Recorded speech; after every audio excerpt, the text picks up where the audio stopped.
Hey everyone, my name is Abel, also known as the Malaysian Catholic, and welcome to my first ever proper YouTube video.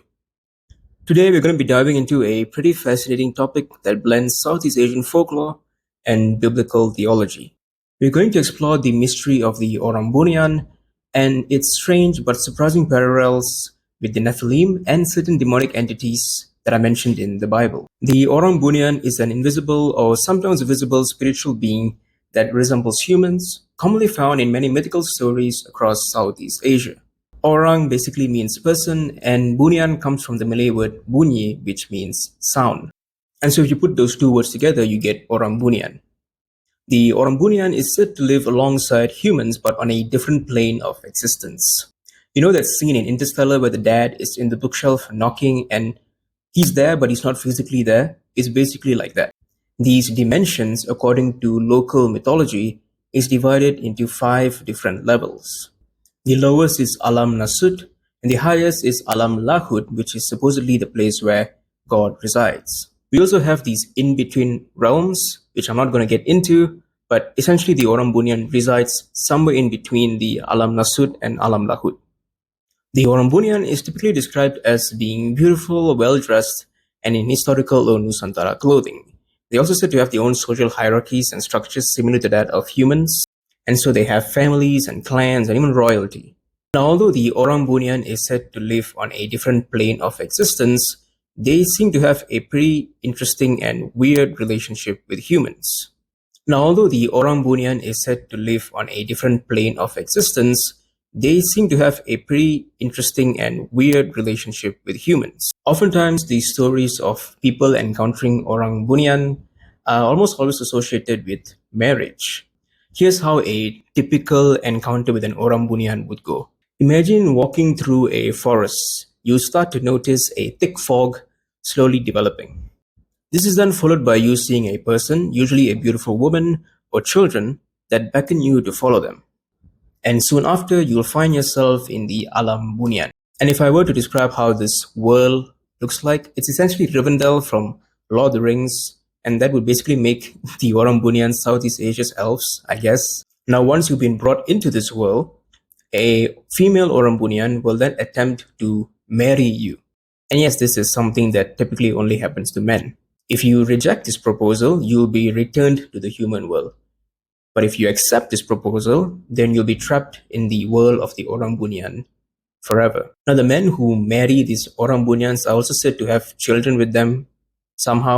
Now, these children, of course, are not fully human, and therefore they have certain abilities or certain features that are distinctively Bunian. Perhaps the strangest thing about this folktale is that it may actually be real, allegedly. Muhammad Ashraf Hassan, also known as Achap, participated in the Gopeng Ultra Trail in 2019. When Achap failed to appear at the finish line, a search was launched. Now, Achap is known to be a pretty experienced runner, and the Gopeng Ultra Trail is known for being a fairly easy trail. And so the idea that he simply got lost was rather strange, obviously. However, even after an extensive search for Achap, the authorities simply could not locate him. It was then that many people in the public started to say that Achap had gone to the world of the Orang Bunan or the Alam Bunan, and that he had married an Orang Bunan. As of today, Achap has still not been found, which further fuels the mystery. And what's interesting about this is that although the Alam Bunan is believed to be in a different plane of existence, it is said that the men who choose to marry these Orang Bunan don't actually live in the Bunian realm, but rather only experience it. So essentially, if you were to accept a proposal from an Orang Bunan, you would be living in this world, but you'd be experiencing life in their world. And so what you experience as a life of luxury is really just you eating like leaves in the forest. Like you think you're living, a life of a rich man, but you're really just homeless. So what does all this have to do with the Bible? Now, although on the surface it can seem like two very different stories, the story of the Orang Bunan is very much similar to the story of the Nephilim in the Bible. Now, before we get to the similarities, we'll first need to understand what a Nephilim is. Now, scripture first mentions them in the book of Genesis. The Nephilim were on earth in those days and also afterward, when the sons of God went into the daughters of humans who bore children to them. These were the heroes that were of old, warriors of renown. Genesis chapter 6, verse 4. And the second time the Nephilim are mentioned in the Bible is in the book of Numbers. So they brought to the Israelites an unfavorable report of the land that they had spied out, saying, "The land that we have gone through as spies is a land that devours its inhabitants, and also the people that we saw in it are of great size. There we saw the Nephilim. The Anakites come from the Nephilim, and to ourselves we seemed like grasshoppers, and so we seemed to them." Numbers chapter 13, verse 32 to 33. Now, these are the only two times that the Nephilim are mentioned in Scripture. However, there are extra biblical texts that describe the Nephilim in greater detail. The book of Enoch, for example, describes the Nephilim as the offspring of an angel and a human. The idea of an angel or a fallen angel mating with human beings to produce supernatural offspring is very much similar to the story of the Orang Bunan and how they seek out men to mate with them to create this sort of weird human Orang Bunan hybrid. The notion of these spiritual beings having sexual relations with humans becomes the bedrock of the idea of the succubi and incubi. Succubi and incubi are essentially demons known to tempt or have these disordered sexual relations with people. Succubi being female and incubi being male. Perhaps the clearest example of this is in the story of Sarah and Tobias from the book of Tobit.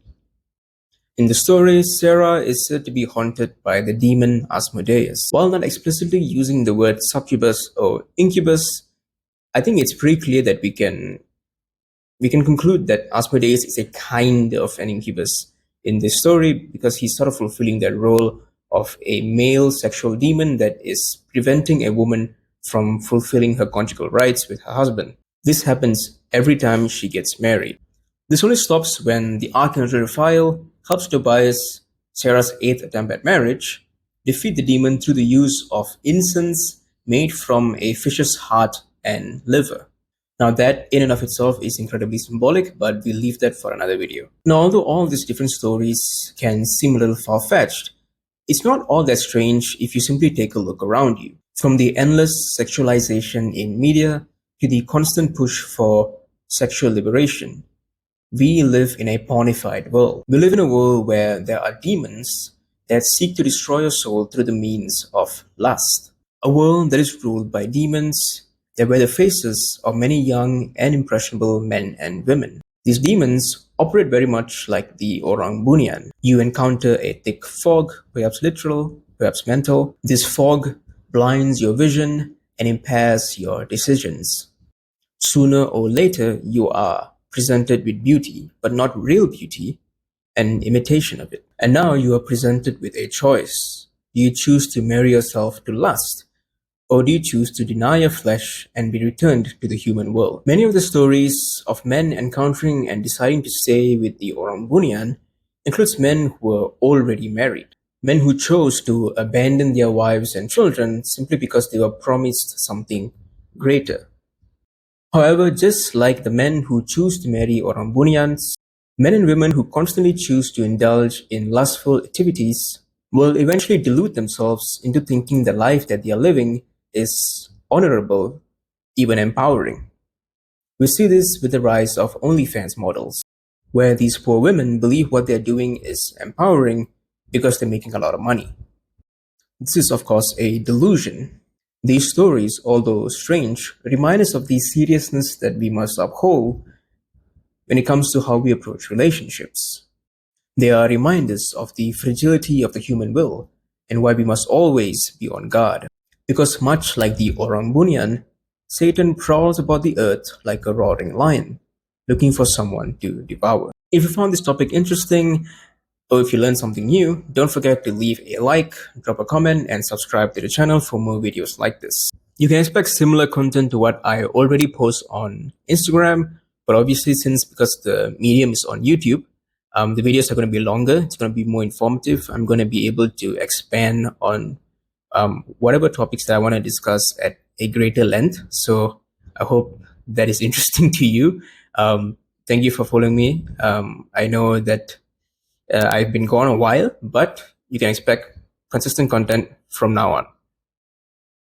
Oh yeah, if you guys have any like suggestions on topics that you want me to discuss, comment them down below, and if I'm able to, understand the symbolism behind it, then yeah, I'll probably make a video about it. So yeah, do that. Bye.